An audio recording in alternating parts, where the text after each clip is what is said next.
جی بہت شکریہ جناب چیئرمین. سر آج وزراء صاحبان آئے تھے تو اس لیے میں یہاں اس نشست کو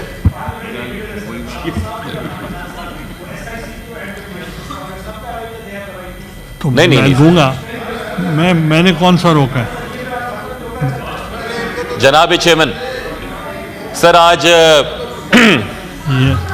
آج ایوان میں آئینی ترامیم کا مسودہ پیش ہوا ہے. میں سمجھتا ہوں کہ اس پہ خاصی ارکریزی کی گئی ہے جو اسپیشل کمیٹی پارلیمان کی بنائی گئی, اور آپ کا شکریہ کہ آپ نے اور لیڈر آف دی ہاؤس نے بات کر کے سینٹ کے سارے پارلیمانی لیڈرز کو بھی وہاں ڈالا اور ہم سب کا وہاں پر انپٹ کیا.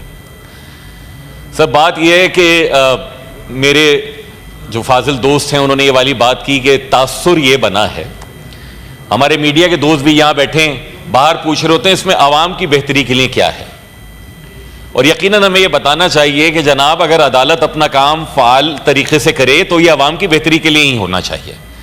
عوام کی بہتری اسی چیز میں ہے کہ عام لوگوں کے جو مقدمات اور ان کی اپیلیں 10 برس تک جن کو سنوائی نہیں ملتی سپریم کورٹ آف پاکستان میں, وہ نہیں سنی جاتی ہیں, اور کوئی معروف رہنما ایک تقریر کر دیں یا فرمائش کر دیں تو صبح سپریم کورٹ میں سو موٹو لے لیا جاتا تھا.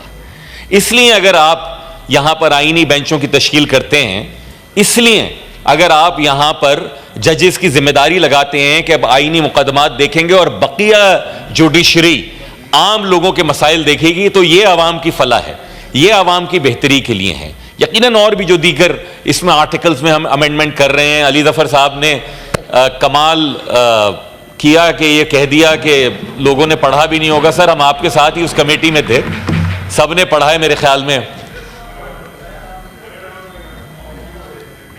سر اگر حامد صاحب تشریف رکھیں تو. ابھی یہ ایک جناب اگر حامد صاحب اگر تقریر کریں گے تو باقی لوگوں کو موقع ملے گا. آپ نے ایک فیصلہ کیا ہے, آپ نے فیصلہ کیا ہے کہ آپ پارلیمانی لیڈر کو کریں گے.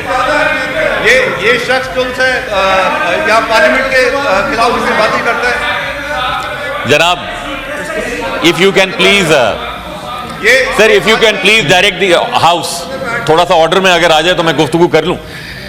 سر قصہ مختصر یہ ہے, ایم کیو ایم پاکستان کی جانب سے جس طرح احمد ولی صاحب نے بجا فرمایا کہ ایک بہت بڑا پلندہ تھا, بہت زیادہ ترامیم تھیں, لیکن ہم نے بھی اس میں اپنا حصہ ڈالا, تمام جماعتوں نے ڈالا, اور اس بات کے اوپر آئے کہ جن چیزوں پر اتفاق رائے پیدا ہو جائے ان کو یہاں لے آئیں. ایم کیو ایم پاکستان نے ساتھ ہی ساتھ یہ کیا جناب چیئرمین کہ تمام معزز کمیٹی کے شرکاء کے پاس ہم نے جو اپنی آئینی ترامیم تھی, یعنی آرٹیکل 140 آئین پاکستان کا یہ کہتا ہے تمام صوبائی حکومتیں بلدیاتی حکومتوں کے انتخابات کروا کے اور انہیں مالی, انتظامی اور سیاسی اختیار دیں گے, لیکن اس کے بعد آئین خاموش ہے. بالکل یہ صوبوں کا اختیار ہے, کیونکہ آئین نے کہا ہے کہ صوبوں کا اختیار ہے بلدیاتی نظام حکومت بنائیں, اور ان کو آئین نے ایک واضح ڈائریکشن دے دی ہے کہ آپ کو انتظامی, سیاسی اور مالی خود مختاری دی جائے گی.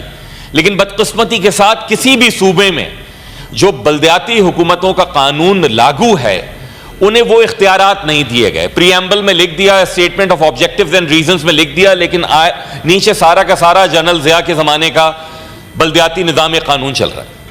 ہماری خواہش یہ ہے سر کہ سپریم کورٹ آف پاکستان نے, جسٹس گلزار نے ایک فیصلہ دیا, یہ الگ بات ہے کہ اپنی ریٹائرمنٹ سے ایک روز پہلے دیا, اور انہوں نے کہا کہ جو صوبہ سندھ میں, بلکہ میں کہتا ہوں تمام کے تمام صوبوں میں جو بلدیاتی نظام رائج ہیں وہ آئین کے حوالے سے کلیئر نہیں ہیں, آئین کی ڈائریکٹ کانٹروینشن ہے. انہوں نے کہا یہ فلاں فلاں سبجیکٹ ہونے چاہیے, ہم نے یہ پیش کیا. آپ یہ دیکھتے ہیں کہ پنجاب ہو یا کے پی ہو یا سندھ ہو, بلدیاتی حکومتیں چلی جاتی ہیں, اس کے بعد اگلے انتخابات نہیں ہوتے. ہم نے یہ ترمیم تجویز کی ہے کہ جناب ان الیکشنز کو آپ قومی اور صوبائی اسمبلی کی طرح ان کی سینکٹیٹی کو برقرار رکھیے. ہم نے یہ تجویز کی ہے کہ وہ سبجیکٹس ڈیفائنڈ ہو, جس طریقے سے پہلے کنکرنٹ لسٹ ہوتی تھی یا فیڈرل لیجسلیٹو لسٹ ہے, اسی طریقے سے لوکل گورنمنٹ کی بھی لسٹ. اور ایسا نہیں کہ وفاق وہاں جا کے وہ ادارے بنائے, صوبے بنائیں, لیکن وہ سارے کے سارے سبجیکٹس دیں. ہم نے دیے, باوجود اس کے کہ دیگر جماعتوں کی بھی ہمیں حمایت حاصل کرنی ہے. میں شکریہ ادا کروں گا مسلم لیگ نون کا. وزیر قانون صاحب نے بجا طور پر فرمایا, کہا کہ یہ بالکل درست ہے, پرو پیپل لیجسلیشن ہے. اس وقت تمام جماعتوں کا کیونکہ کنسنسس نہیں ہے، لیکن گورنمنٹ اس کو بطور 27ویں آئینی ترمیم کے اوپر لے کر آئے گی، اسپیشل کمیٹی کام کرتی رہے گی اور اس میں یہ ساری کی ساری چیزیں لے کر آئے گی۔ میں گزارش کرتا ہوں پاکستان تحریک انصاف کے دوستوں سے بھی، آپ کی خدمت میں بھی پیش کی گئی جناب میری یہ آئینی ترامیم کا جو مسودہ ہے، برائے مہربانی اس کو دیکھیے، اس میں کمی بیشی ہے اس کو دور کیجئے، پرو پیپل لیجسلیشن کی طرف جائیں۔ اگر آج فعال عدالتوں کی لیجسلیشن پہ جوڈیشل ریفارمز میں جا رہے ہیں تاکہ لوگوں کے لیے بھلا ہو، تو اسی طریقے سے یہ بھی پرو پیپل لیجسلیشن ہے کہ فعال بلدیاتی حکومتیں ہوں۔ بصورت دیگر میرے دوستوں نے اسی اسپیشل کمیٹی میں یہ والی بات بھی کی، منظور کاکڑ صاحب نے بھی کی، تحریک انصاف کے عامر ڈوگر صاحب نے بھی کی کہ ایڈمنسٹریٹولی بھی پاکستان کو مزید انتظامی یونٹس کی ضرورت ہے، اور میں کہتا ہوں کہ بالکل یہ ہونا چاہیے۔ آپ کو دونوں میں سے ایک چیزیں کرنی پڑیں گی، یا تو فعال ترین بلدیاتی حکومتیں دینی پڑیں گی یا نئے انتظامی یونٹ دینے پڑیں گی۔ ہیونگ سیڈ دیٹ، ہم اپنی یہ ایفرٹ جاری رکھیں گے آئین میں پرو پیپل امینڈمنٹس کی، پرو پیپل لیجسلیشن کی۔ آج جو لیجسلیشن ہو رہی ہے، آج جو قانون سازی آئین سازی ہو رہی ہے، ہم سمجھتے ہیں پارلیمان کا حق ہے، اس لیے ہم پارلیمان کے حق کے ساتھ کھڑے ہیں۔ بہت شکریہ۔